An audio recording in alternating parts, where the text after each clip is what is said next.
Welcome to the Real Freedom Show, where we inspire you to pursue your passion to gain time and financial freedom through opportunities in real estate. I'm your host, Mike Swenson. Let's get some real freedom together.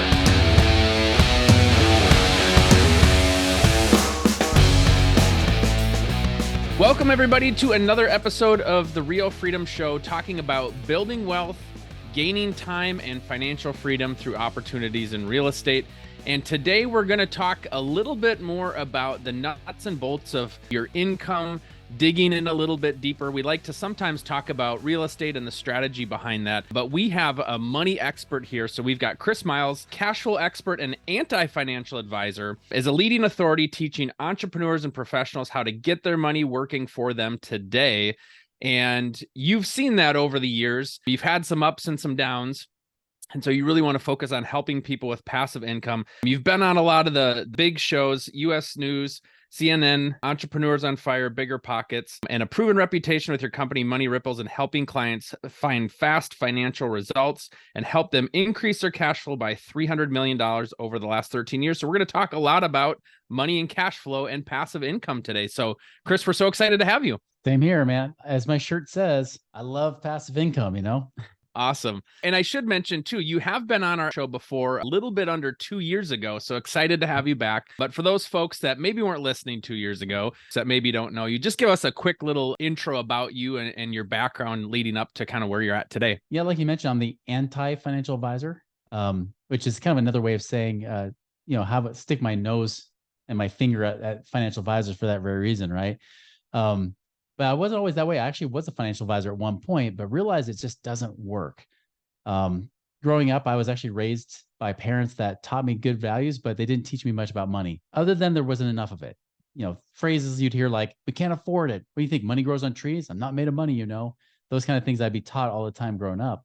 And my dad especially was always teaching about how you have to be cheap, save everything, because he was the cheapest guy I ever knew.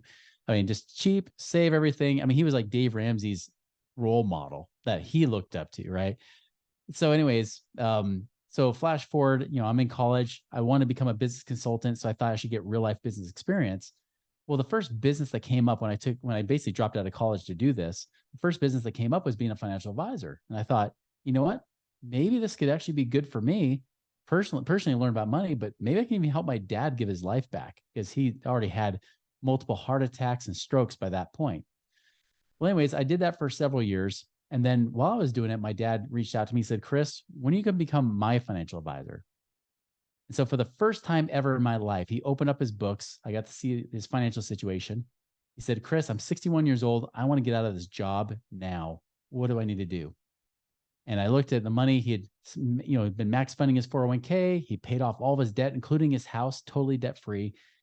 And as I looked at it, I said, Dad, listen, if you retire today, you better hope you die in 5 years, because that's when you'll run out of money. And he said, well, that's not a good option for me. What else can I do?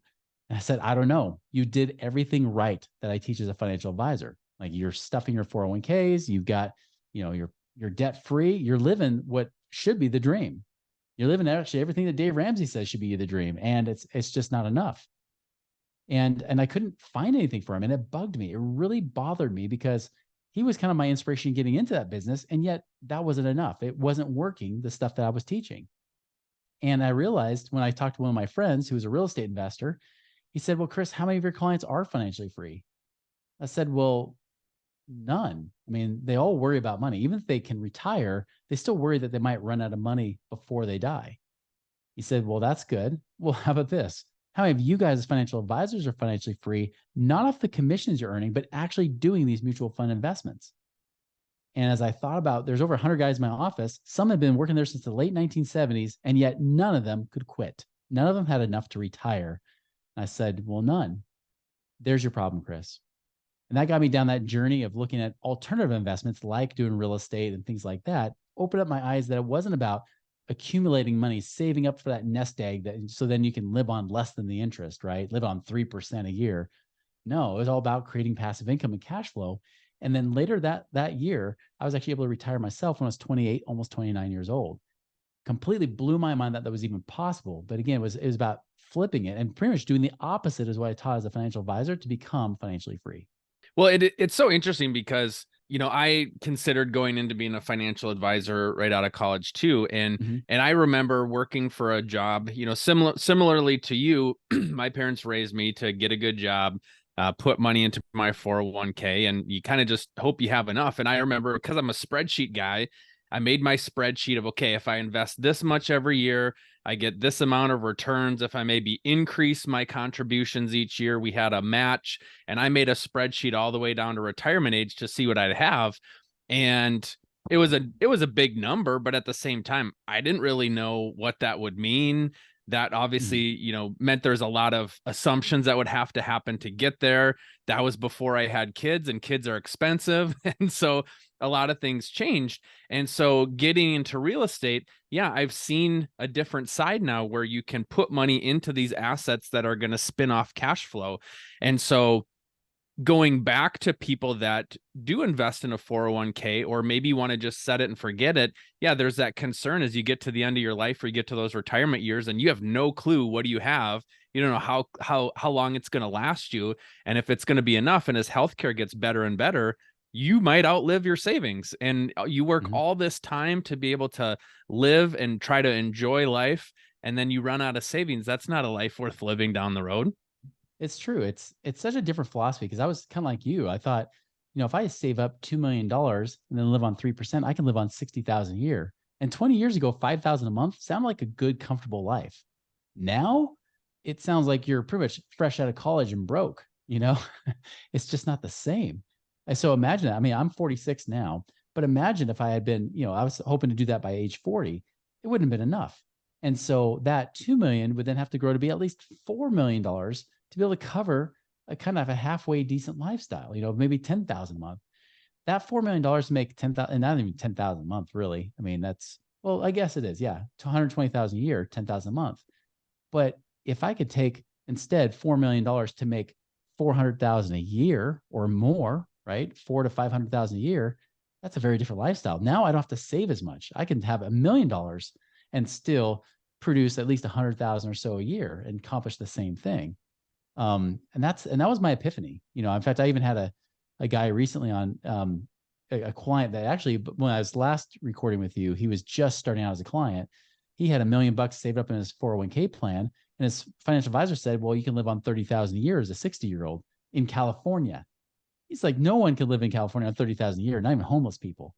And so when we got his money invested in things like not just real estate rental properties, which he bought a few duplexes, of course, but then he also got into like some oil and gas investments, and he did some like apartment syndications and things like that.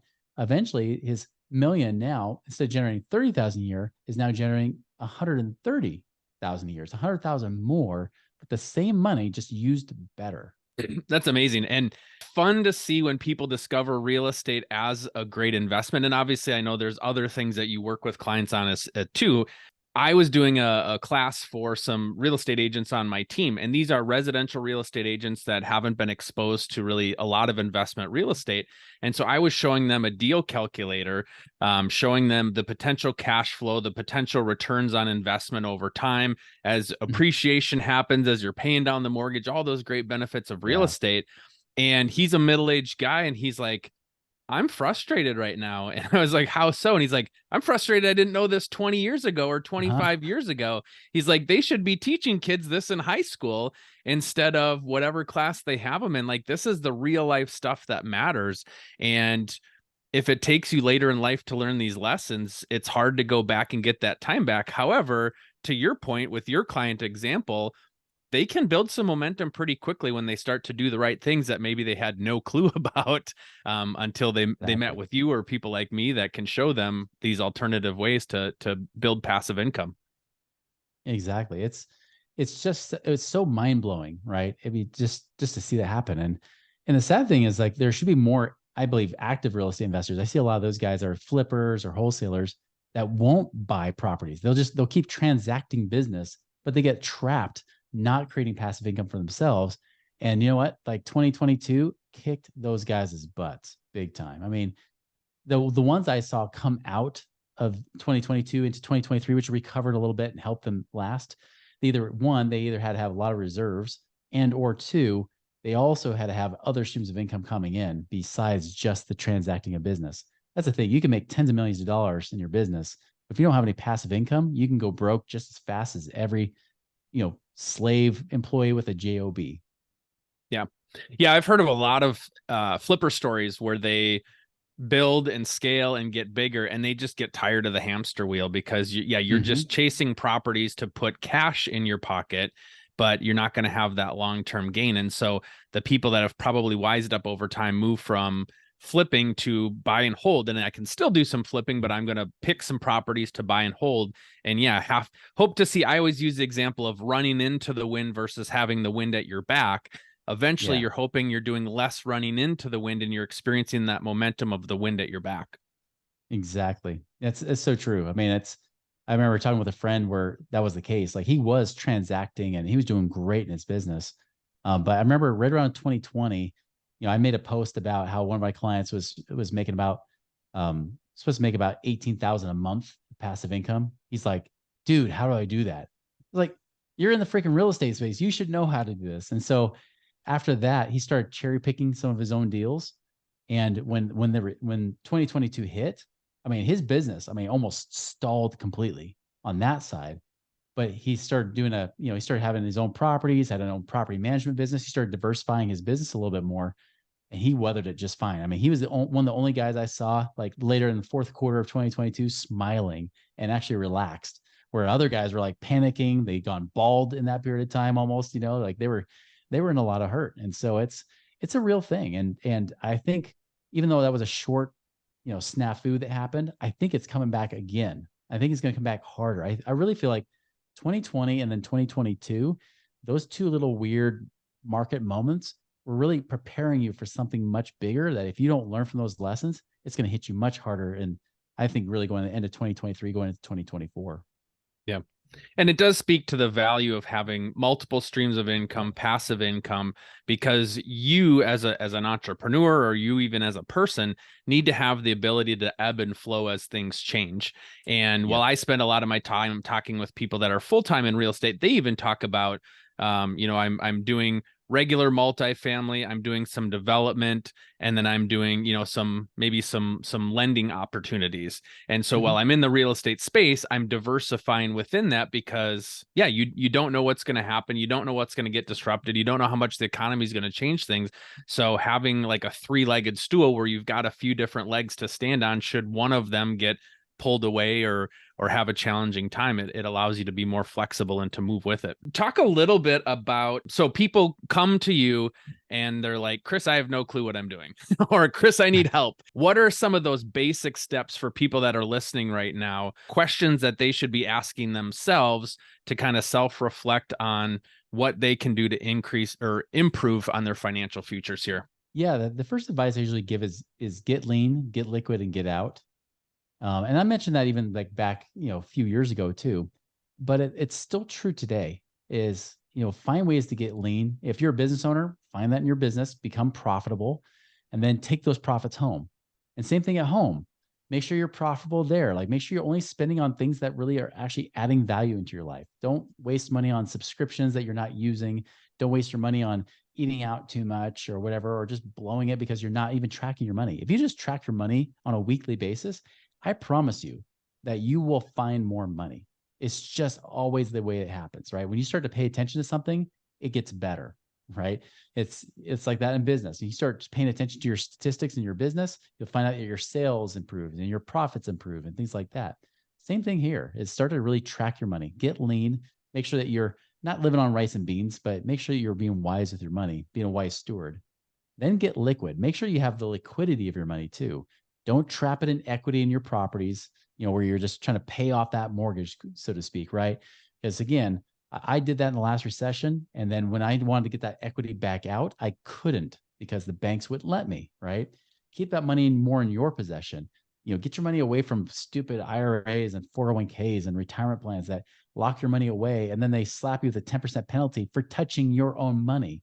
That's ridiculous. Stay out of those vehicles, get your money liquid, and then focus on getting it out to create passive income, right? Get into those investments that do generate those streams of income so that it does create that safety. It creates that freedom for you, which is the whole purpose of this podcast, right? Is create that real freedom in your life. And that's what you need. You need to do those three things and really in that order to do it. Yeah. And for a lot of people, it looks like it might take some time for you to build that momentum, but it's all about how you got to get started to do it. And and while some people, we hear these stories of people that have come on and they own hundreds or thousands of units and have millions of dollars in passive income, it starts with one property. It starts with one decision. Well, probably, yeah, it really starts with the decision to move your investments into something that can produce passive income. But what are some ideas that you have or some tips that you have in terms of for somebody that maybe has had a tough financial time right now? They're looking to build some momentum. They're analyzing their budget, and now they're figuring, okay, I want to try to put my stuff into something that's going to be passive. What are some investments or some ideas or some options for them? Yeah, it depends on where you're at. I mean, if you're just starting and maybe got your first $10,000, don't do anything. Just keep saving, right? Until you get at least a minimum, in my opinion, at least $100,000. Really don't even try to figure out that question right now. I think one of the things you need to make sure you have is, I talk about being liquid, not just being liquid because you have money to get out and invest, but be liquid from an emergency standpoint too. And one of the ways I do, and like, so for example, like my wife and I, we decided to increase our emergency reserves over the last few years up to 12 months of expenses. And we even did that very liberally on our expenses. So we wanted $300,000 sitting in cash. Now that might frustrate somebody saying, wait, you could be making more money. In fact, I thought that because we had all 300,000 just sitting in the bank, right? Earning point nothing percent. And then we get taxed on point nothing percent. Right now, my credit union pays 0.1%. So that 300,000 would make $300 a year. And then you get taxed on it. So really you walk away with $200 a year. Yep. So I made a deal with my wife. I said, let's instead diversify the savings a little bit more. And so what we did is actually, I used my own life insurance policy, my whole life insurance policy, the infinite banking, if you've heard that reference before.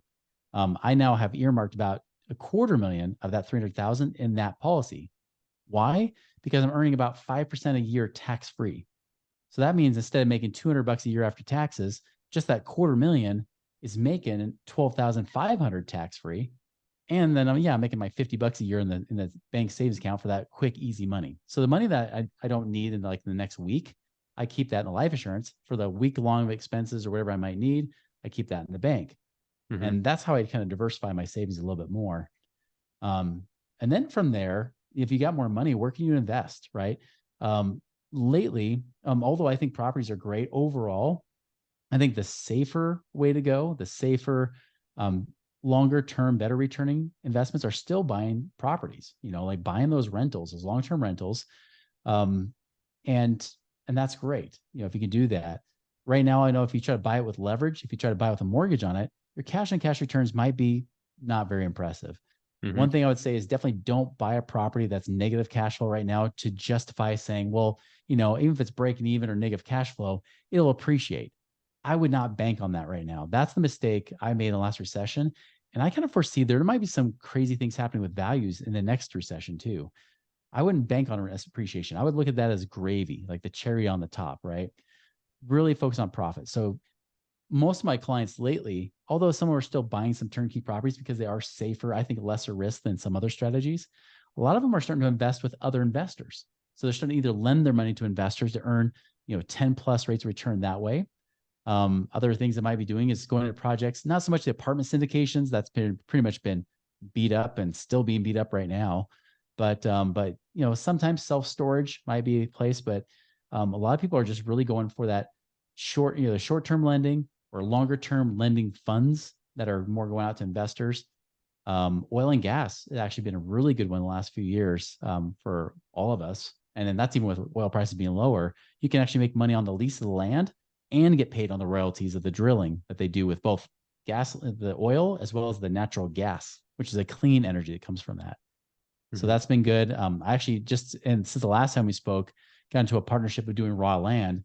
I mean, I had about $250,000 invested that's now doing $7,500 a month and growing right now. So there's still a lot of opportunity in the real estate space.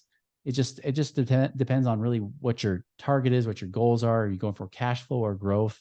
I think there's still plenty of opportunities you can be doing with your money right now. Real estate agents, are you tired of letting the busyness of your real estate business get in the way of your real estate investing goals and your financial future? I'm excited to announce that we've created the Real Freedom Investor Agent Tribe to help you. We've got a ton of content, educational tools to help accelerate your learning curve and get you on the right path to hit your investing goals. We also have a mastermind tribe of people just like you, agents that want to grow their own portfolio and encourage you and cheer you on along the way, as well as some private one-on-one coaching. So go to realfreedom.com, click on the store, you'll see the options there. We're so excited to be able to help you. I've priced it super low so price can't get in the way, but did want to have some skin in the game for you to help with that accountability. So go check it out, realfreedom.com, click on the store. We're excited to connect with you and excited for you to connect with your tribe of real estate agents, investing, trying to build their financial freedom. Well, and I love leaning towards cash flowing assets. I've always been a believer of that because it's hard when you see places in California or, the coasts where you've got a lot of appreciation happening, but it's tough when the market changes. Even now we're seeing a push on prices because with the interest rates going up, people just can't afford that same property. And on the investment side, you can't get it to cash flow the same way with the higher interest rates. And so that challenge is pushing downward pressure onto the prices.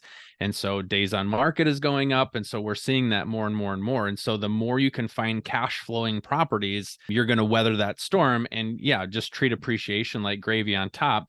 It may shortchange you in the future if you're not getting as much appreciation as some of those other markets, but you're insulating yourself from the market in a couple of different ways. And so the other thing that I was going to mention too, that you had pointed out is, you don't have to buy one property yourself. I hear so many people, I don't have enough saved up to be able to buy a property or a multifamily property.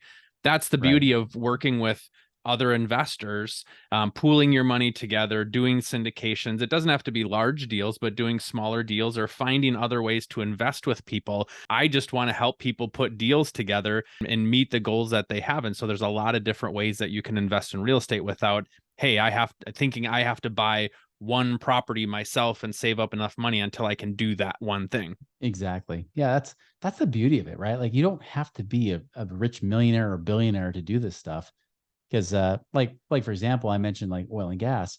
Well, they're securing $125 million purchase with one of their projects, the largest project they've ever done. In fact, it literally, after 30 plus years of them doing the business, it doubles their portfolio. That's just how big of a deal it is. Now, trying to take down 125 million by yourself is pretty much impossible for anybody probably listening to this podcast. But they then came in and said, well, this syndication, we're going to let people buy in, minimum 250,000. And I tell you, I had a lot of clients saying, oh, couldn't we do less? Please, like, let me get in. Could I do 100,000 or 50,000? Well, they finally got the deal done. Everything was done, but they had another 7 million they still had out that you could buy interest in. They said, you know what? We'll let people pool in with an extra and different LLC. You can do a 50,000 minimum now. And now all of a sudden money's going in, right? Because those people want to be in. I mean, how awesome is it? You can get a piece of $125 million pie with maybe 50,000 bucks. I mean, that's the beauty of what you can do in alternative investment space. That is like mutual funds, right? Why people like mutual funds, because you buy a small piece of the pie, but you actually have real ownership. You actually have a real tangible asset that is cash flowing versus gambling your money in something that you have no clue what's going to happen because it's somebody just buying and trading different companies inside of it, and you own virtually nothing. So you have no influence, no say in the matter. You're not even a partner. You are literally just a gambler riding waves. So much better when you're in an alternative investment space this way. Yeah, that's the thing that I talk about as well with investors, because yeah, you're right. If some idiot C-level employee does something stupid with the stock, everybody suffers. And so you don't have control of that.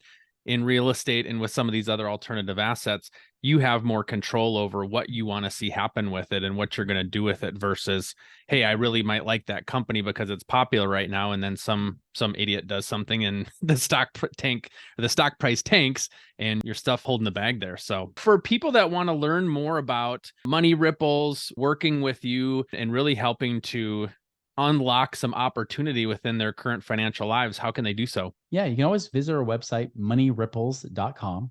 That's great. Lots of great information on there. And then also we got our podcast, the Money Ripples podcast, that's on YouTube, Apple Podcasts, wherever you find podcasts, as well as our Money Ripples YouTube channel.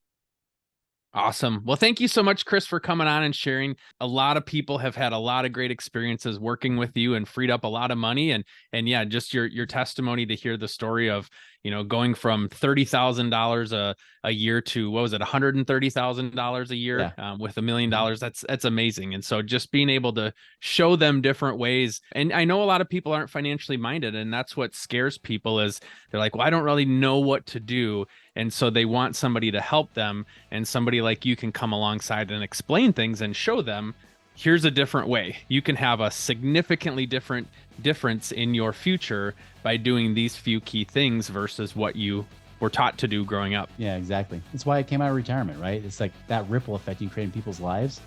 I mean, it's just, that's my reward, right? That's the thing that I really get out of it, because I can retire and just be fine because I've done it twice.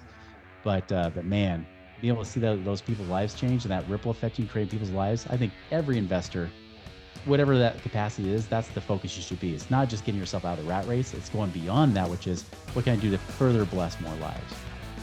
Awesome. Well, thank you so much, Chris. And for those listening, go check out his stuff. And we look forward to having you on an episode again in the future as well.